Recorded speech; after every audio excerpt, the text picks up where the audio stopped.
just about living. The same thing is coming for all of us. A general you can't negotiate with. This is the terminal audit of mortality. The Great Game, a decades-long cycle of debt and betrayal, has officially reached systemic obsolescence. In this pit, the petty math of crowns is confronted by the absolute physics of extinction. Jon Snow isn't here to negotiate a treaty. He is here to announce a global liquidation event. Cersei, however, remains trapped in a strategic delusion, attempting to apply the rules of human greed to a force of nature that lacks a pulse, a motive, or a price. It is the ultimate collision between the politics of the past and the reality of the future. To process this meeting, we must audit the asymmetric reality facing the continent that lead us to this scene. For 7 seasons, power was defined by the Iron Throne, but the true ledger was being written in the north. This summit is the result of a desperation play. Daenerys Targaryen's conquest of Westeros was halted by the realization that her empire was about to become a graveyard. The mission beyond the wall, the suicide audit, cost the Lannisters a dragon, a loss of heir superiority that has fundamentally tilted the scales toward the Night King. Jon Snow's intelligence report is a forensic horror. King's Landing, with its 1 million residents, is no longer a stronghold. It is a massive inventory of potential enemy assets. In the logic of the Great War, every civilian killed is a recruitment success for the dead. Cersei has spent her life fighting isolation warfare against Starks and Tyrells, but she is now faced with a supply chain of souls. Jon views these 1 million people as a sleeper cell for the end of the world. Cersei views them as a shield for her own ego. Then why are we here? Cersei initiates the audit with a demand for utility. This is a classic high-status opening designed to strip the meeting of its theatrical weight. By asking why, she is forcing her rivals to justify their presence on her terrain. She is signaling that her time is a finite resource and that she remains the primary stakeholder of the dragon pit, regardless of the dragons circling overhead. Lord Tyrion tells me 1 million people live in this city. They're about to become 1 million more soldiers in the army of the dead. I imagine for most of them it would be an improvement. Cersei uses dark humor to maintain status dominance.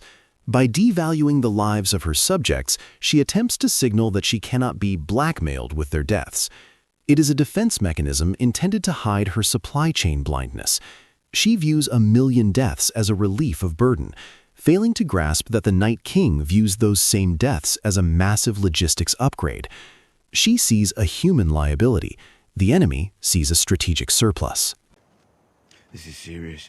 I wouldn't be here if it weren't. I don't think it's serious at all. I think it's another bad joke. If my brother Jaime has informed me correctly, you're asking me for a truce.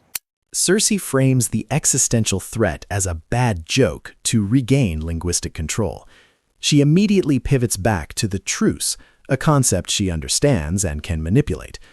Her mind is so conditioned by the last 50 years of betrayal that she cannot process an objective truth that doesn't involve being outmaneuvered by a human rival. Pull back my armies and stand down while you go on your monster hunt. Or while you solidify and expand your position. Hard for me to know which it is, with my armies pulled back. Cersei audits the request purely through the lens of territorial vulnerability. She views the monster hunt as a potential front for troop deployment. Your capital will be safe until the northern threat is dealt with. You have my word. Daenerys offers a security guarantee, backed by her status as a queen. By promising the safety of the capital, she is attempting to remove the existential fear variable from Cersei's strategic math. It is an act of strategic transparency, intended to prove that the North is the only theater of war that currently matters. The word of a would-be usurper. There is no conversation that will erase the last 50 years. Tyrion verbalizes Cersei's internal default setting. By repeating her likely objection back to her, he is performing a psychological preemption. He acknowledges the last 50 years, the baggage of the Lannister, Targaryen, Stark blood feuds, as a toxic asset that prevents clear communication. He is identifying the administrative grudge that makes survival impossible. We have something to show you. Tyrion realizes that linguistic persuasion has failed. Cersei is immune to words, so he initiates the physical audit. This line serves as the bridge from political negotiation to biological reality. He is signaling the end of the debate and the beginning of the forensic demonstration, forcing Cersei to confront a variable that cannot be dismissed as a bad joke. We can destroy them by burning them, and we can destroy them with dragonglass. Jon provides the technical specifications for survival. He is offering the dragonglass and fire variables as a joint venture opportunity. He is pleading for a consolidation of resources before the world reaches its expiration date. I didn't believe it until I saw them. This is a high-impact vulnerability disclosure. Daenerys, the woman who commands dragons, is admitting to a cognitive failure. She is telling Cersei that even with her level of power, the reality of the dead was beyond her comprehension until she witnessed the physical data. How many? While Cersei is looking for jokes and Tyrion is looking for words, Jaime is looking for logistics. He asks for the troop count because he is already running the battlefield simulation. This is the first crack in the Lannister front, the professional soldier acknowledging the threat as a legitimate military variable. 100,000 at least. Daenerys provides the intelligence audit. This is the hard data intended to crush Cersei's skepticism. She isn't selling a philosophy. She is reporting a hostile infiltration of the planet that has already reached the status of an unstoppable horde.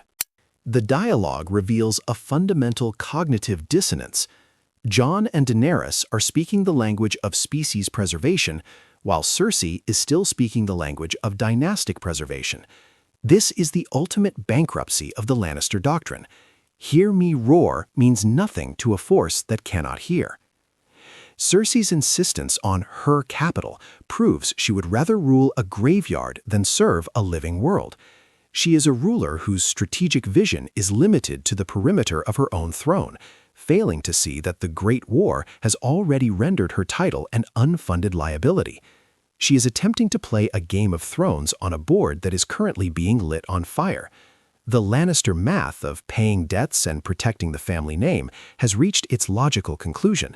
It has become a sovereign psychosis. The tragedy here is not just the impending apocalypse, it is the total devaluation of human connection. When Cersei jokes that being turned into a zombie would be an improvement for her people, she isn't being witty, she is declaring her own moral insolvency. She has stripped her subjects of their humanity so thoroughly that she can no longer see them as a resource worth protecting. She has become so obsessed with the last 50 years of personal slights that she is willing to trade the next 1,000 years of human history just to spite a usurper. Ultimately, this summit is a funeral for diplomacy. Jon and Daenerys are pleading with a brick wall, trying to save the very woman who is actively plotting their execution. They don't realize that Cersei doesn't want to win the war. She wants to be the last person to lose. The great game hasn't just ended.